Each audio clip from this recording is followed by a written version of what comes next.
Assalamualaikum warahmatullahi wabarakatuh. Perkenalkan, nama saya Hasnia Maulida Media Dan saya Naura Fadila. Kami dari SMK Muhammadiyah 2 Gresik. Pada pertemuan kali ini kami akan menjelaskan penelitian kami dengan judul Glycerol, deterjen ekoenzim ramah lingkungan. Formulasi dan analisis efektivitas deterjen sebagai inovasi produk pembersih berbasis limbah organik. Bab 1. Pendahuluan.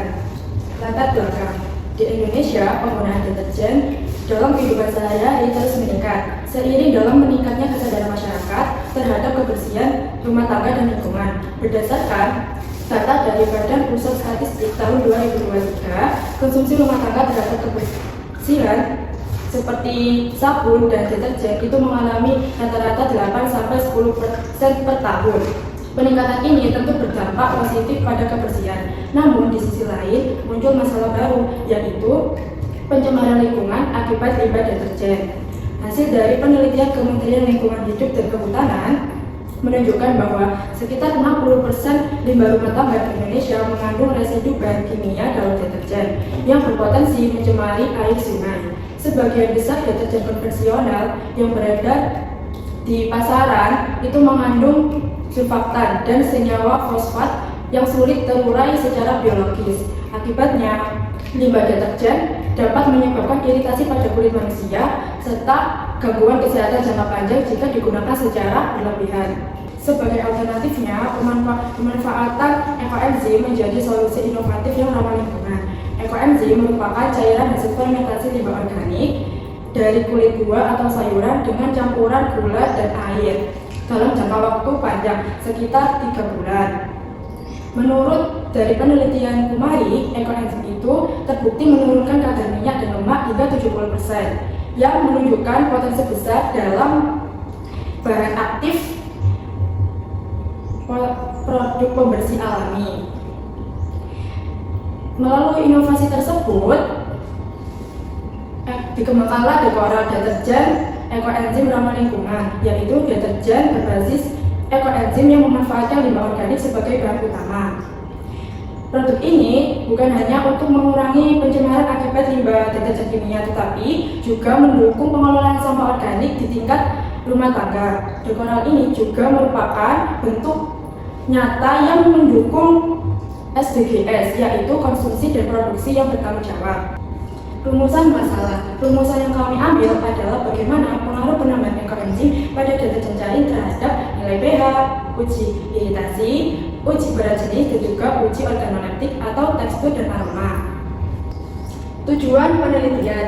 Tujuan penelitian kami untuk mengetahui penambahan ekoenzim pada deterjen cair terhadap nilai pH, uji iritasi, uji berat jenis, dan juga uji organoleptik atau tekstur dan aroma. Bab 2. Kajian pustaka. Liquid deterjen. Deterjen adalah salah satu bahan pembersih yang terbuat dari campuran bahan-bahan kimia. Deterjen digunakan untuk mencuci pakaian maupun peralatan rumah tangga dan industri. Tingkat komposisi utama deterjen yang pertama surfaktan, yang kedua bahan pemutih, dan yang ketiga adalah bahan pengharum. Ekoenzim. Ekoenzim merupakan cairan organik yang dihasilkan dari proses fermentasi bahan organik, gula, dan air. Ekoenzim pada liquid deterjen. Ekoenzim dapat membunuh kuman, bakteri, dan virus karena memiliki kandungan asam asetat dan alkohol. Bab 3. Metode penelitian. Metode penelitian. Metode yang digunakan dalam penelitian adalah metode eksperimen.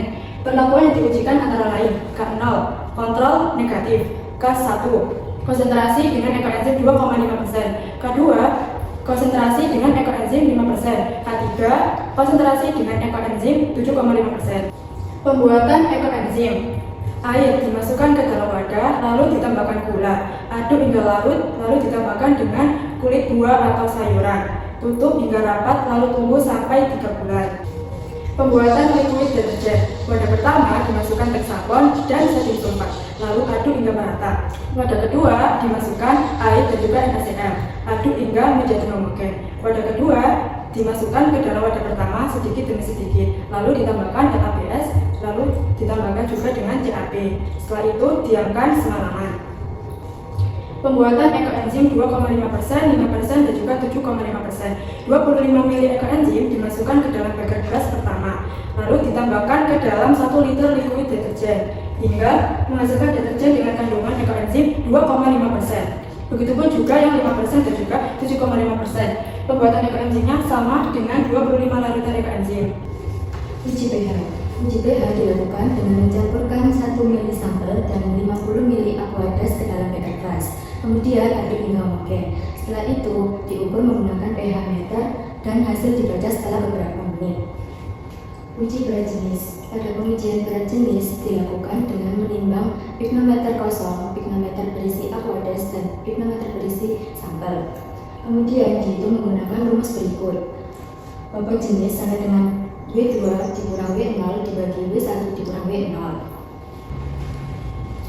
Uji iritasi. Uji iritasi kulit dilakukan dengan mengoleskan sebanyak 30 panelis lalu dibiarkan selama 3-5 menit. Setelah itu, area kulit dibilas menggunakan air mengalir dan kemudian dikeringkan. Uji organoleptik aroma. Uji aroma dilakukan dengan cara panelis diminta untuk mengamati aroma dari sabun. Kemudian, panelis diminta untuk mengisi soft score sheet yang disediakan. Uji organoleptik tekstur. Uji organoleptik tekstur dilakukan dengan cara panelis diminta untuk mengamati tekstur dari deterjen. Kemudian panelis diminta untuk mengisi skor sheet yang telah disediakan. Bab 4. Hasil dan pembahasan. Uji pH. Berdasarkan hasil uji pH, semakin banyak ekoenzim maka semakin rendah pula nilai pH-nya. Nilai pH yang memenuhi standar adalah K0 dengan pH 7,09 dan K1 dengan pH 6,65. Uji iritasi. Berdasarkan hasil uji iritasi, sebagian besar panelis tidak mengalami iritasi setelah menggunakan deterjen dengan berbagai konsentrasi. Nilai tertinggi ditunjukkan oleh K0 sebesar 90%, K1 87%, K2 73%, dan K3 sebesar 63%. Uji berat jenis. Berdasarkan hasil uji berat jenis, terlihat bahwa berat jenis deterjen mengalami peningkatan seiring dengan bertambahnya konsentrasi ekoenzim pada sampel. Sampel K0 memiliki berat jenis sebesar 1,042, K1 1,044, K2 1,047, dan K3 1,048. Uji organoleptik aroma. Berdasarkan hasil uji organoleptik aroma menunjukkan tingkat kesukaan terhadap aroma deterjen, yaitu sebesar 47% pada konsentrasi 0, 50% pada K1, 40% pada K2, dan 43% pada K3. Uji organoleptik tekstur. Berdasarkan hasil uji organoleptik tekstur menunjukkan bahwa mayoritas panelis menilai deterjen memiliki kekentalan yang baik dengan nilai tertinggi pada konsentrasi 0 sebesar 70%, K1 63%, K2 60%, dan K3 57%. Sehingga dapat disimpulkan bahwa kekentalan deterjen menurun seiring peningkatan konsentrasi ekoenzim. Bab 5. Penutup. Kesimpulan, berdasarkan hasil penelitian, semakin tinggi konsentrasi ekoenzim yang digunakan, nilai pH cenderung menurun, meskipun hanya K0 dan K1 yang memenuhi standar. Dari hasil uji iritasi, sebagian besar panelis tidak mengalami iritasi. Dan dari hasil uji organoleptik, aroma yang paling disukai pada konsentrasi K1.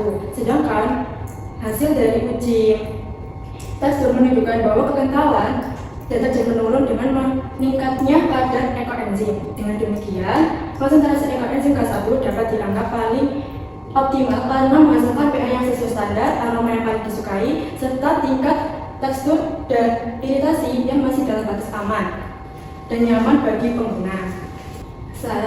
Saran untuk penelitian selanjutnya, yakni penambahan ekoenzim dapat dilakukan dengan variasi konsentrasi yang lebih kecil untuk menentukan batas optimal penambahan ekoenzim serta menguji daya bersih dan kestabilan deterjen dalam jangka waktu penyimpanan yang lebih lama. Dokumentasi penelitian. Gambar yang pertama itu pembuatan ekoenzim. Gambar yang kedua ekoenzim. Gambar yang ketiga pembuatan deterjen. Gambar keempat deterjen dengan menggunakan ekoenzim. Gambar yang kelima uji pH. Gambar keenam uji iritasi. Gambar ketujuh uji berat jenis, dan gambar terakhir yaitu uji aroma dan tekstur. Sekian penjelasan dari kami akhiri. Wassalamualaikum warahmatullahi wabarakatuh.